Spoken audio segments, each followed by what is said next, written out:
JD का team गया था, सीएम भी गए थे, पैकेज भी डिक्लेयर हुआ है। देखिए, भद्रक, बालेश्वर, जाजपुर, केंद्रापड़ा, ये सारे जो डिस्ट्रिक्ट्स हैं, सारे जगह पे पहले 15 दिन पहले फ्लड पहला फेज़ आया था और ये जो सेकेंड फेज़ आया है वो सबसे ज़्यादा खतरनाक हुआ है। बारिश ख़त्म नहीं हुआ, पहले फेज़ का पानी भरा हुआ था, खेत खलियानों में भरा हुआ था और उसके बाद जो एक्सेस पानी फिर से आया, क्योंकि फर्स्ट फेज़ में थोड़ा रुक जाता है पानी, और उस जब सेकेंड फेज़ में फ्लडिंग हुआ, बाढ़ आया, वो पानी बहुत फोर्स से आया है। और क्योंकि अभी पानी के ऊपर पानी चल रहा है तो उसमें ज़्यादा फोर्स से होता है, फ्रिक्शन कम हो जाता है, तो उसके चक्कर में डैमेज बहुत बढ़ गया है। और पानी का स्तर कई कई जगह पे पूरा बिल्डिंग के ऊपर चल रहा है, छत पे। और जो इमरजेंसी बोर्ड्स होते हैं वो काफ़ी कम है, मतलब जितना चाहिए उससे उस मात्रा से शायद 15% ही होंगे। अगर 100 चाहिए तो 15 बोट्स होंगे, मतलब ये हाल है। प्रिपेयर्डनेस बहुत ख़राब हालत में था। अभी आप सुनोगे पैकेज, हर जगह ऐसे ही पैकेज सुनने में आता है, बट ज़मीनी स्तर पे ये पैकेज कभी पहुंचता है? आपको कभी देखा है? सबको अपना अपना ज़िंदगी खुद ही बटोरना होता है, खुद ही फिर से बनवाना पड़ता है। तो पैकेज तो ऐसे बोल दिए होंगे। अभी देखे होंगे कि पहले फेज़ के जो बाढ़ आया था उसमें कोई सरकारी नुमाइंदा दिखे ही नहीं थे। हमारे जो मुख्यमंत्री थे वो दिल्ली में बैठे हुए थे, कुछ और पावर पॉलिटिक्स खेल रहे थे वहाँ पे। अब उसके बाद आए, हेलीकॉप्टर में घूम लिया और बैठ गए। आगे आ सकता है, अनुमान है कि ज़्यादा बारिश होने वाला है, सब रिपोर्ट्स थे उनके पास, ऐसे नहीं कि नहीं था। तो प्रिपेयर्डनेस कहाँ था? रिलीफ मिला है किसी को? मुझे बोलिए, सरकारी रिलीफ कहाँ मिला है?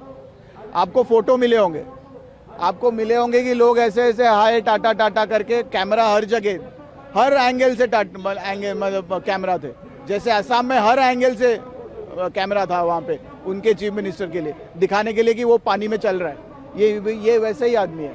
तो यहाँ के मुख्यमंत्री तो बोल रहे थे कि पता नहीं मगरमच्छ के ऊपर चलना पड़ा उनको, मतलब इतना काम कर लिया। अगर मगरमच्छ के ऊपर चलते हुए गए तो रिलीफ कहाँ गया? तो रिलीफ भी तो लेके जाना चाहिए था ना, या फोटो खींचने गए थे? हालत बेहाल है। एक आध कॉन्स्टिट्यूएंसी में इतना बुरा हाल है कि पिछले 10 दिन से प्राइवेट रिलीफ मिला है, एनजीओ के रिलीफ मिले हैं, कुछ विरोधी नेताओं का रिलीफ मिला है, पर सरकारी रिलीफ नहीं मिला है अभी तक। बहुत बुरा हाल है भाई। कल यहीं पे वायलेंस हुआ था, ड्राइवर जैसे कैब ड्राइवर और पुलिस के बीच, उसका आप कैसे देखते हैं? जो नहीं होना चाहिए था कल वो हुआ। इसको बिल्डअप किसने दिया?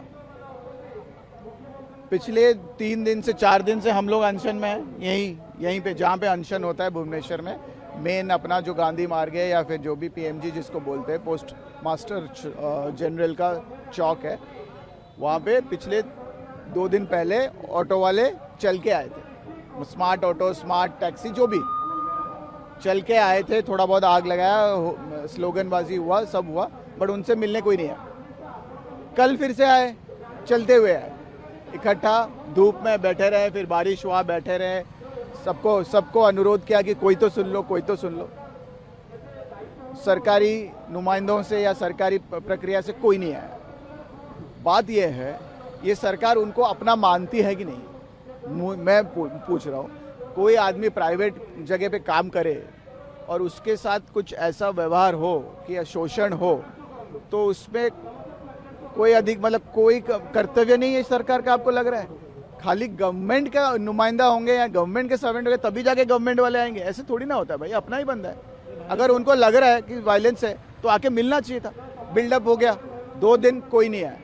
अहंकार भी थोड़ी जो चीज़ है, ईगो भी है। मुझे समझ आ गया कि गुस्सा आने लगा पब्लिक पे, तो उन्होंने क्या बोला, क्या पूरा चक्का जाम कर दिया इस एरिया का, ऑटो वोटो पार्क कर लिए, रास्ता बंद कर दिया, और ज़्यादा लोग आ गए, इकट्ठा हो गए हज़ारों में। जहाँ पे 100 में हो रहे थे, अभी हज़ारों में हो गए। अब जैसे ही हज़ारों में हो गए, फिर भी कोई नहीं आया। कड़ा कानून का जो शक्ति है, पुलिस का जो शक्ति है, वो प्रयोग करना शुरू कर दिया, डंडा वंडा लेके पहुंच गए, तब और गुस्सा आ गया पब्लिक में। तो पब्लिक जब पूरा गुस्सा हो गया, बेकाबू हो गया, और ये सारे यूथ हैं, मैं इनको जेन जी नहीं बोल सकता, बट सारे मिलावट है, बट यूथ ही है, यूथ शक्ति है, फिर वो कंट्रोल करना उनके पास उतना नेतृत्व नहीं था, कि नेता भी नहीं है, छोटा मोटा यूनियन है, उनको कंट्रोल करना बेहाल हो गया। उसके बाद जो हुआ वो नहीं होना चाहिए था, वो बिल्कुल ग्रहणीय नहीं है। ये गांधी का मिट्टी है भाई, गांधी जी की मिट्टी है, अम्बेडकर का मिट्टी है। हम भी बैठे हैं इधर, अहिंसा से बैठे हैं। हिंसा तो बहुत दूर की बात है, अहिंसा सत्याग्रह के हिसाब से बैठे और आशा करते हैं ऐसा कभी ना हो। पब्लिक को परेशान मत करो। कल जो पब्लिक के साथ हुआ है, मुझे वो दृश्य देख के बिल्कुल अच्छा नहीं लगा। आपने पब्लिक को मारा है, पब्लिक प्रॉपर्टी को तोड़ा है, बसेस को तोड़ा है।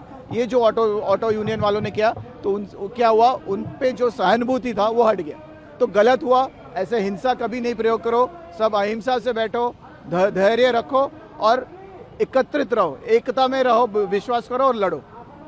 एमएमडीआर एक्ट को संशोधन होने के बाद कल नवीन पटनायक का स्टेटमेंट आया है, इसमें नवीन पटनायक विरोध किए हैं। देखिए, विरोध इस मिट्टी पे अगर कोई पैदा भी हुआ है तो इस एक्ट का विरोध करना चाहिए, मरते दम तक करना चाहिए। अपना मिट्टी है, अपना मिनरल्स है, अपना माइनिंग है, वो अपने बंदे हैं, अपना जंगल है, अपना जंगल का पानी है वो। और आप बोल रहे हो कि दिल्ली कंट्रोल करेगा मेरे राज्य के मिट्टी पे।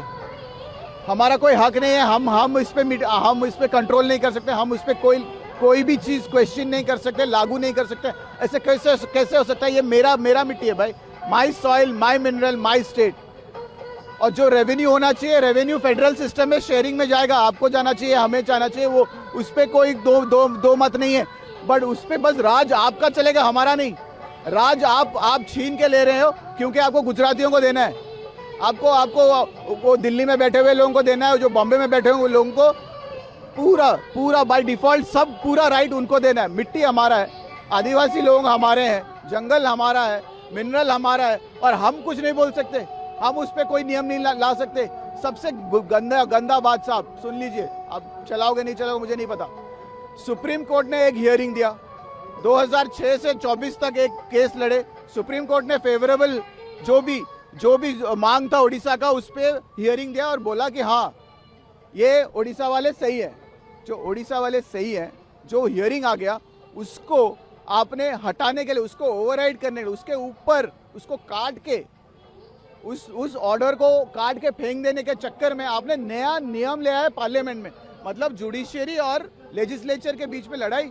और जब जुडिशियरी ने कुछ बोला है तो उसको कुछ नहीं तो उसको सम्मान तो देना चाहिए था, उसको तो मानना चाहिए था। जो 2006 से 24 तक जो टैक्स कलेक्शन था वो लीगल लॉ है, तो उड़ीसा का वो हक है। वो हक को हटाने के लिए, किसके लिए? वेदांता के लिए, टाटा के लिए, दूसरे प्राइवेट कंपनीज के लिए, कुछ गुजरातियों के लिए आपने पीछे रेट्रोस्पेक्टिव टैक्स को हटा दिया, सुप्रीम कोर्ट का ऑर्डर को ओवरराइड कर दिया। तो ये सुप्रीम कोर्ट जो इंस्टीट्यूशन है उसका कोई सम्मान रहा या ना रहा? तो ये बहुत बड़ा बात है भाई साहब। आगे जाके सुप्रीम कोर्ट हियरिंग देगा, ये लेजिस्लेचर में नया नियम लाके उसको ओवरराइड कर देंगे। तो ये सही चीज है क्या? ये कहीं पे भी सही नहीं है। हर दिन हर रात करना चाहिए, करेंगे। हमारे जो नेतृत्व हैं, जो नेता हैं, श्री नवीन पटनायक खुल्लम खुला बोल चुके हैं कल, हम इसके विरोध में हैं, जब तक जिंदा है विरोध करेंगे। आगे ये बीजेपी रहे ना रहे हमें नहीं पता, बट लड़ाई होगी। इस नियम को हटाना पड़ेगा, पुनर्वार इस पर सोचना पड़ेगा।